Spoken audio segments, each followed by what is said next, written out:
They're the story of the season, but the Indiana Hoosiers, folks, are more than just a story. This is a great football team right now, and now that Curtis Rourke has returned to engineering this machine, they are looking to take this thing to the next level in the final 3 games of the season. But it all starts with the Michigan Wolverines. Will this be the toughest challenge for IU so far? From LA to Piscataway, all Big Ten all year long. This is Big Ten 10. When I look at this Indiana Hoosiers team right now, I compare them and I put them right now into the same ballpark as a team like the Oregon Ducks.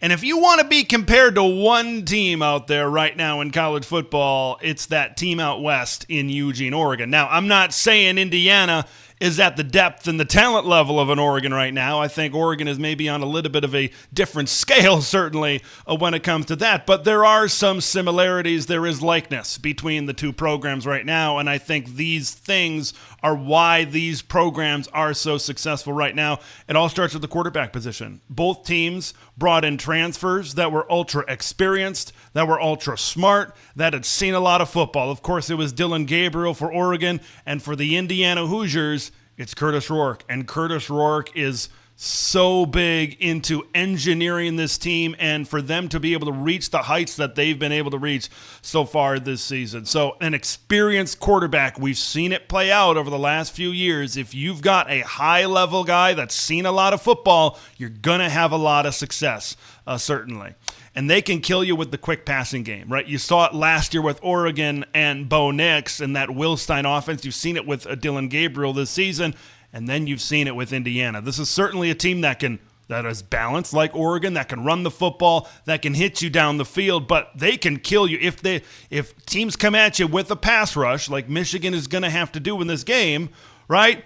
Indiana can kill you with that short pass game, get it to athletes in space. Right, that's a lot of what Oregon does on offense, and I think that's a lot of what Indiana also does on offense. They got a lot of athletes out there that can kill you. And both Oregon and Indiana have been ultra convincing all year long. I think the Ducks and the Hoosiers are the two teams so far in this conference that have made you sit back and say, wow, this season. And they got to keep that wow factor going, especially against the Michigan Wolverines this weekend, and especially considering what happened on Tuesday. And that's really where I want to start with my preview, and that's where I want to start with my storylines. The most important event that happened on Tuesday was the college football playoff rankings. Indiana slides in at the number 8 spot. It's the same spot where they are in the AP poll. I'm going to start with my thoughts, and then I'll maybe transition and how it relates to the specific football game in Bloomington against the Michigan Wolverines. I think Indiana is disrespected as the number 8 team in the country. I think that they should be at the very least 6. I think that they should be above Penn State. If they had Buckeye leaves or a winged helmet or whatever on the side of their helmet, they'd probably be in at least the top 4 right now. Started with Danny Cannell, it's gone on to Joel Klatt, and many others. I think there's some big-time brand bias going on with Indiana right now, because this program, of course, had to come from well into the depths of the unranked, right? They didn't have that history. They didn't have that recent success to be able to start off as a ranked team and then climb up and be ahead of some of these other teams. I kind of hate the way that's how it goes in the rankings, but hey, that's kind of how it goes. So Indiana needs to show no mercy against Michigan. They need to put the pedal to the metal. They need to continue to win in style. They need a lot of style points against a team like the University of Michigan right now. And then translating to this football game, Curt Cignetti went on the Pat McAfee show this week, and he says, yeah, we look for motivation all over the place.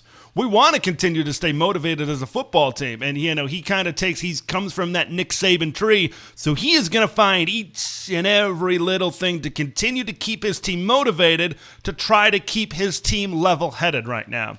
And the rankings just That's motivation slapping him in the face right now, because he's going to turn around to his football team and they don't think you're better than some of those one-loss teams out there. You're winning by 20 points. You're winning by 30 points, but they still don't think you're good enough.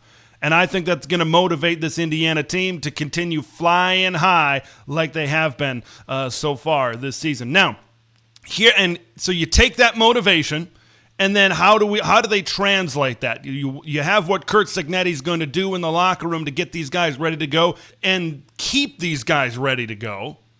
I think this is going to be a lot like what Oregon did against Michigan. It's going to be a lot like what Oregon did against Illinois. There's a lot of comparisons between these two teams, because I think Indiana is going to look to score and score a lot early and make a statement early in this game. Get this crowd into it in Bloomington, Indiana, because when you score a lot and you score early, you get Michigan out of their game plan. If this game is at any point 14-0 or more in the first half, it's over. It's over. Michigan is not built to come from behind in that kind of way. Looking at it from the flip side, the Wolverines need to find a way to get off the field on the first drive of the game.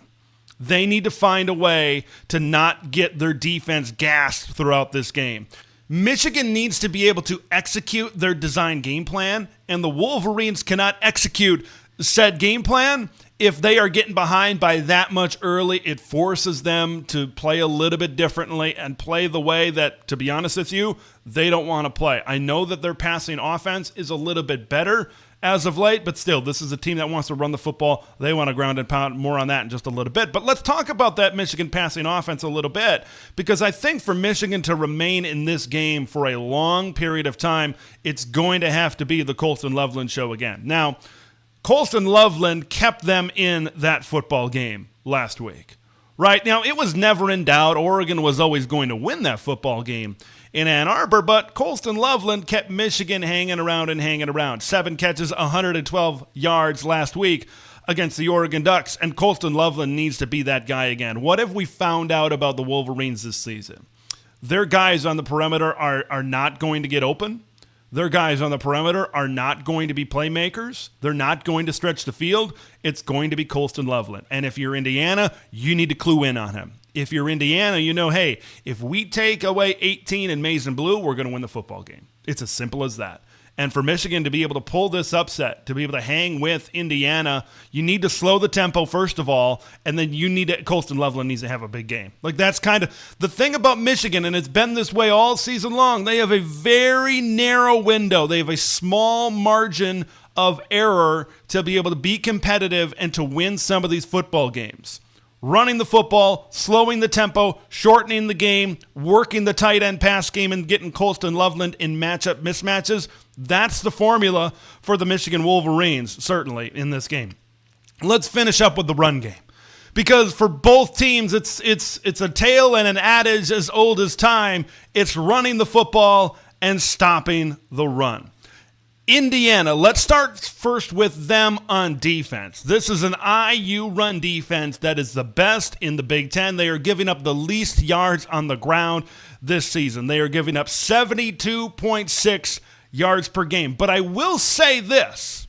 This is a Michigan rushing attack that will be the best rushing attack that Indiana has faced this season. So this is a little bit of a new challenge for IU, but Michigan being the best rushing attack, and I think tells the story that they haven't faced a ton of great rushing attacks so far this season.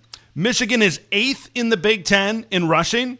Washington sits there at number 10. That's the next best rushing attack that Indiana has faced this season. You go back to that game when the Hoosiers matched up against the Huskies. Jonah Coleman rushed for over 100 yards. 5.5 yards per carry. This kind of ties back to what I said at the beginning.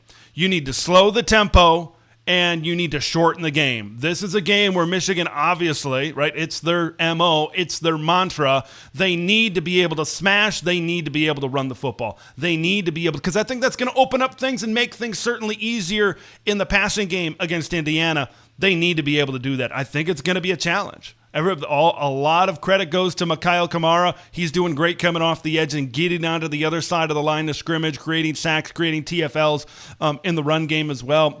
James Carpenter has been really good. CJ West has been good up front. Linnell Carr on the defensive line. Like, they've got some dudes up front on the D line for Indiana. We credit Indiana for a lot of great things, offense, and, D'Angelo Ponce had 2 interceptions against Washington earlier this season. There's a lot of really good parts, certainly, to Indiana. I think the defensive line certainly gets overlooked in all of that. So this is going to be a challenge for Indiana, facing off against a team that just wants to go right at you and ground and pound the way Michigan does, and it's going to be a challenge for Michigan taking on a defensive line, certainly like the Indiana Hoosiers. And then you look at it when Michigan is on defense and Indiana is on offense. Justice Ellison, Tyson Lawton, specifically Justice running the football, really provides a lot of balance for this team. We talked about Curtis Rourke and how they want to stretch the field and make some plays early in this game. I think they're also going to look to sprinkle in some run game to provide some balance. That's why Indiana, a lot like Oregon, with Jordan James running the football up in the Pacific Northwest, Justice Ellison really provides that other threat, that balance to this offense. So if I'm Michigan in this one, you need to dial in on that run game. You need to dial in on a lot of stuff. But Kenneth Grant, Mason Graham, Josiah Stewart, your defensive line needs to have a really good day, and your defensive backs need to lock down. Hopefully you get healthy with Will Johnson and Jair Hill. It sounds like Jair Hill is going to be back, still TBD on Will there on the outside. But for both teams, right, it's running the ball and stopping the run, of course. That will be big-time keys to this game. It is a bigger key for Indiana maybe, because if they stop the run at Michigan, Colston Loveland can have a big day, but I don't think he's going to have that big of a day for him to be able to carry them that far in this football game. All right, folks, it is prediction time. Look, Michigan can maybe stay with Indiana early in this game, although I'm not sure if that's going to happen. No matter which way I break this thing down, Michigan has struggled this season defending the pass. Defending the run has been hit or miss, certainly this year for the Wolverines. Indiana has been great stopping the run, even though this Michigan team is going to provide them their stiffest test in terms of a rushing attack this season. I just don't think Michigan has they don't have the offensive prowess to keep up with a team like Indiana. I think Indiana is extremely motivated. They know what they have to do to be able to be playing in that college football playoff at the end of the year. They know they continue to need style points. I've got IU 38 and Michigan 14. That's my pick. I want to hear your picks. Leave all your score predictions in the comments below. Indiana and Michigan. I'm Big Ten Ted. We'll see you in the next one. Thanks for watching Big Ten Ted, where it's all Big Ten all year long. Make sure to like the video to spread the word of Big Ten Ted to the masses, and subscribe to the channel for updates on Big Ten content that drops every day.